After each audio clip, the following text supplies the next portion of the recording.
In this section, we'll be focusing on Claw 3D. But first, I'll show you briefly how I use Midjourney as an inspiration for my clothing designs. Then we'll go into Claw and use the lucky image as an inspiration. I will provide you with the patterns of the jumpsuit if you would like to follow along, or if not, you can create your own. This section, or some parts of this section, are fast forwarded for different design details in clothes that take a long time.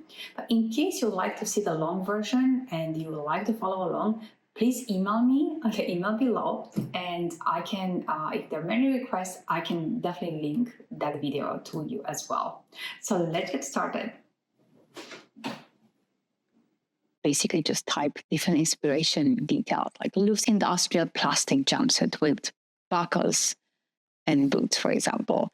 For any details I'm interested in. I was looking for a more futuristic look for my jumpsuit, and this is what I'm really mainly focusing on.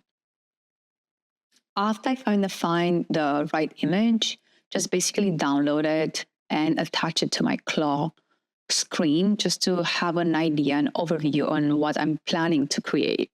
And that's really an easy process for me to stay on track, not get distracted, and follow my main inspiration.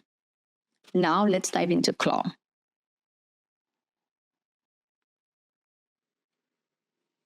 Now I'm importing my avatar into Claw and I start creating my patterns. This is almost like sketching to me. I just really start from the top part and creating one half. Then I mirror that half on the other side, on the right side of the avatar as well. I just loosely create the top part, the armhole, the neckline. I'm looking for a more loose fit. Now, this is a very mindless part. I would say probably I even put music on while I do this section. I keep my inspiration always on the left side just to not lose track of my design process and what I would like to achieve. After I create the top part, I move towards the bottom, and the same. I'm creating the bottom pattern, the front part. And then after I'm finished with the left part, I will mirror it on the right side as well. After I'm done with the front part, I would copy and paste these patterns and adjust them for the back as well. Especially for the top, is much easier process as well. Once I have my patterns created, I will move on to the sewing part. I will put all my pattern pieces in arrange mode the way I would like to have them sit on the body, and I literally start sewing from the top. At this section, I'm going to fast forward this part because I'm pretty sure you know how to sew in Claw 3D already. If you need a refresher for the sewing part, I'm going to link some tutorials below to help with this process. Also, I would like to mention that you have these patterns attached on this section below. So if you would like to create your patterns, you can go ahead and do this. If you would like to follow along with my own patterns and just start on the sewing part, you have that option as well.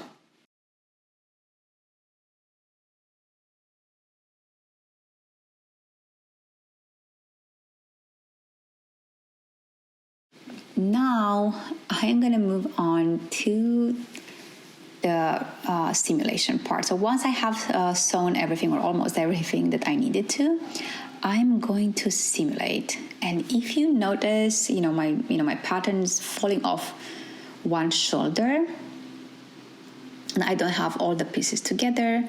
So I'm just basically going to pull and just drag the necessary piece to just adjust it so it sits better on the body.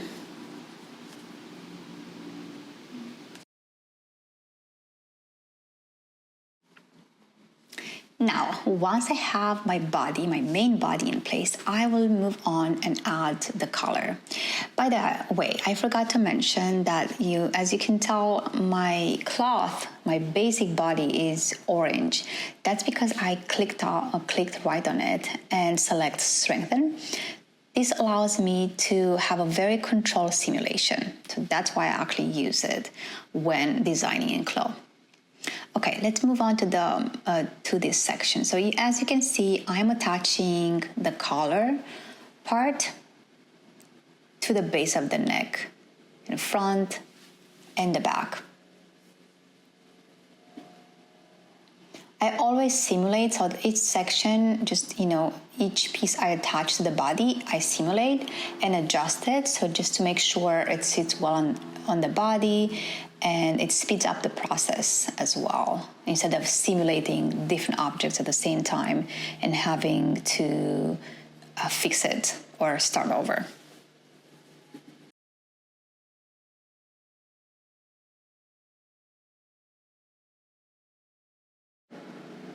I'm going to create some internal lines to my collar part and also to the front and back body. That's because I will attach some harness details later on. As you can tell on the left side, the jumpsuit has some harnesses, so I'll do that part as well, but I would just like to prepare it ahead of time so I don't have to redo or recreate sections that I could have just. Now I'm going to focus on the belt part.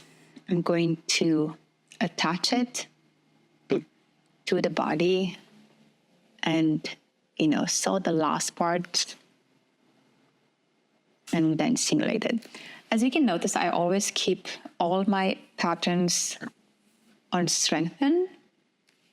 As mentioned before, this allows me to control my simulation. Okay, so I simulated. I'm going to adjust this belt a little bit. I think it just went to the top and bottom pattern pieces. I'm going to just drag it and adjust as needed. So the belt is definitely, is supposed to sit tight on the waist. So it creates this bubble effect on the top and bottom as well. Now, after I simulate or in simulation mode, I'm going to adjust any parts that don't sit well on the body, like the position of the belt or the collar. And I think I'm pretty happy with this right now. After I'm done with the belt, I'm going to focus on the harness. So remember those internal lines I have created, and I'm going to sew the harness to the internal lines. And then basically, after I finish with the sewing, I'm going to again simulate. Of course, I keep the harness parts in simulation in strengthen as well. Okay, I think this looks pretty good.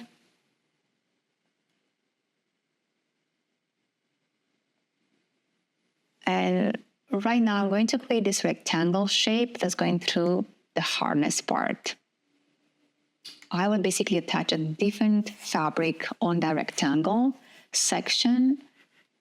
So this is why I'm creating it actually. I'm pretty happy with the result.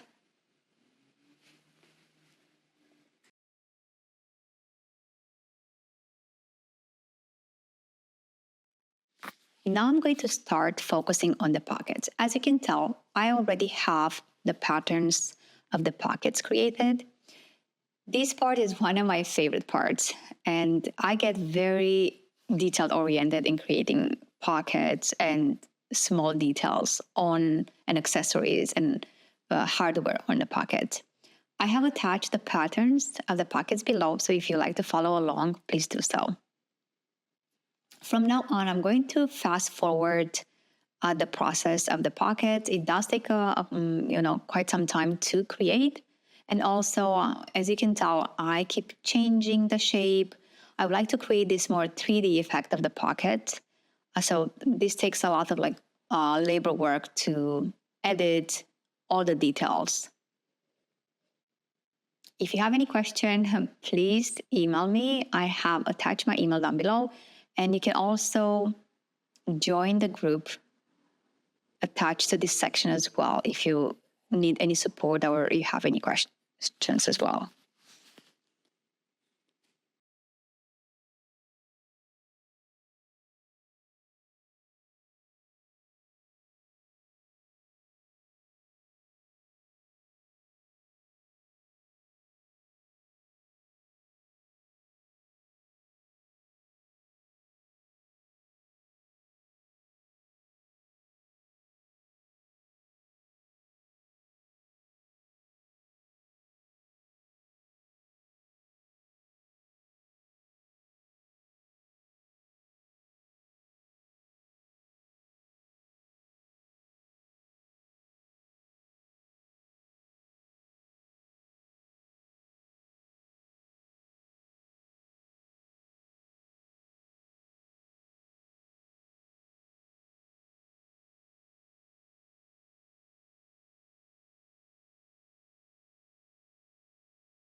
Okay, once I'm done with the pockets, I'm going to move on to the harness, the hardware part, and the buckle part of the jumpsuit.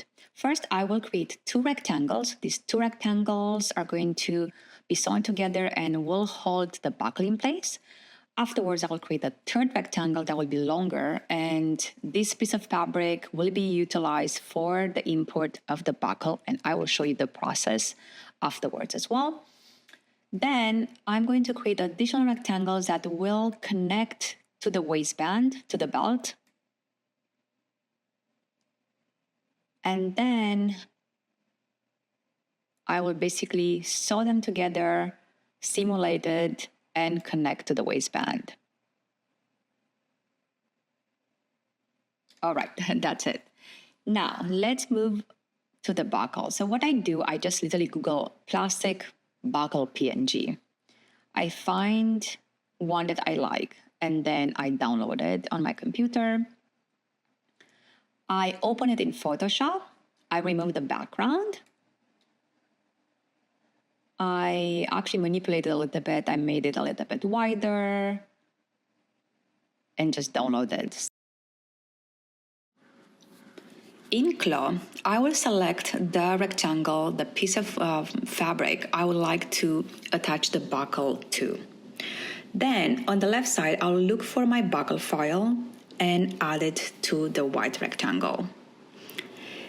In this scenario, I will click on Edit Texture on 2D Texture to be able to manipulate the buckle, adjust its visibility until I have only one buckle in this rectangle shape.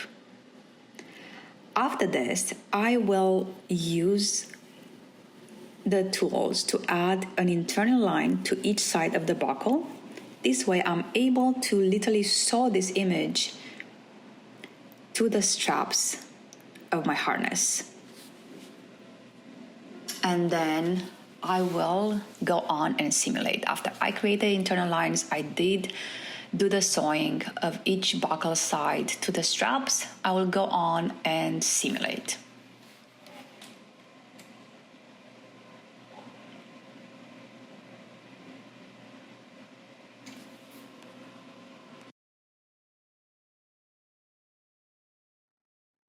Now that I'm done with the straps, I'm going to move on to the belt part. I'm going to add a buckle here as well.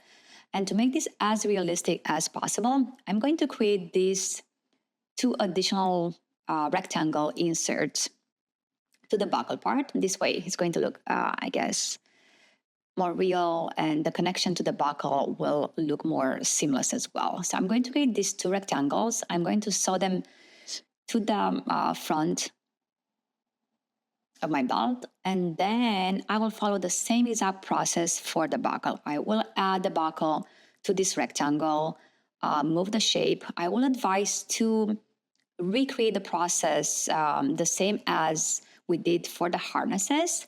but don't use the same piece of fabric because when you will try to move the buckle, it will move to a different direction than the initial one on the harness.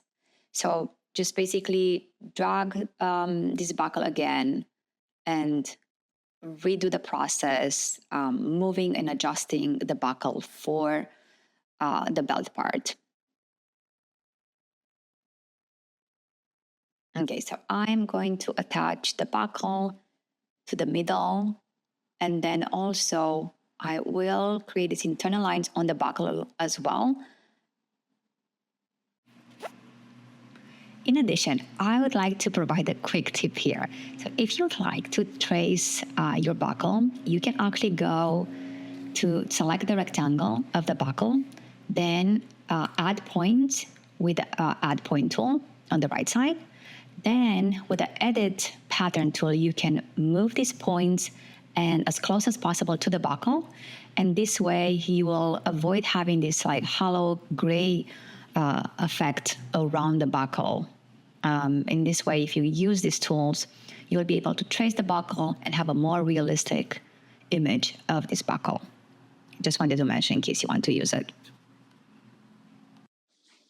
Now I'm going to strengthen the jumpsuit except the harness part. If you notice on the lower part, I have an additional harness that goes around the legs.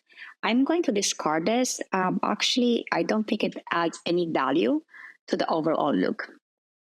I'm going to start adding the swatches you see on the right side to the different parts of the jumpsuit. I did play with the transparency and the shine of the fabric to make it look realistic, but also futuristic. So let's see. If you notice, I did create some piping around the neckline and also down on the zipper part at center front. So I'm going to definitely take my time recoloring in the appropriate colors or the fabrics that I find appropriate. You can also play with the transparency of the fabric and find the perfect mix for you in creating this jumpsuit. I do like the colors I'm using right now. It does create a very realistic effect, but also very futuristic. I'm using this darker green color for the overall jumpsuit, then a different green color for the harness and also the pockets. For the harness part, the longer strips of harness, I have used this fabric that has this texture that looks more like a rope. And I think it plays well with the overall look of the jumpsuit.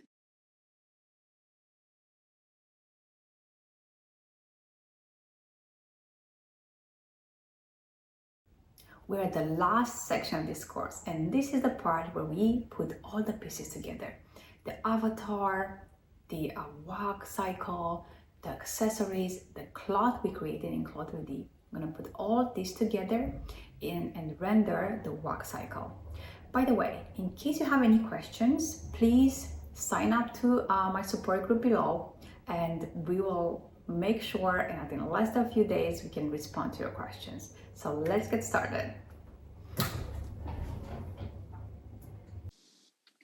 Once I'm done with the overlook of the jumpsuit, I'm going to move on and upload the FBX file of the walker to, get ready for the animation part. Okay. Once you import FBX, make sure the scale is appropriate. I will just add 2 zeros here and import.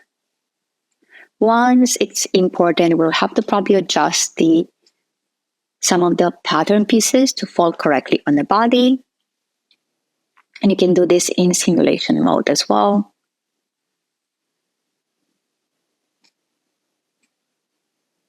I think this looks pretty good.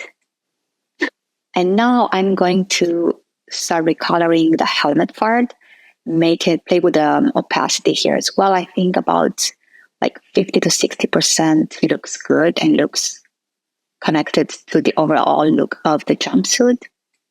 After I'm done with the helmet, and I think it looks pretty good so far, I'm actually really liking the result. I'm going to move on to the boots, and I will recolor them as well. Of course, on this part, you can also play with the reflection, with the roughness, and the metalness of the look. Actually, this adds value to the overall shine and color of the jumpsuits and accessories as well. All right, I think we are ready for the animation. So now I think this is the most exciting part of 3D designer work. I'm going to go on render mode and just render this jumpsuit. I actually took out the avatar. I actually wanted to try one option without the avatar, and this is it. So I'm going to rendering mode, and we will just let Claude do its thing.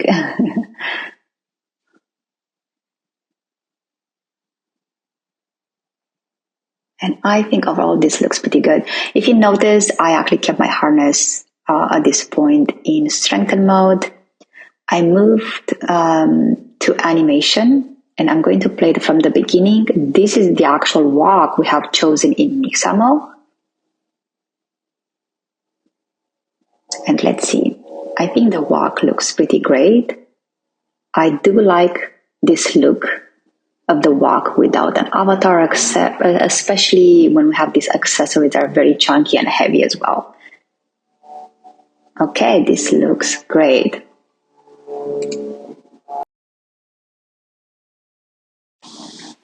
Okay, now let's make this walk a little faster to just have an overall idea of how this moves.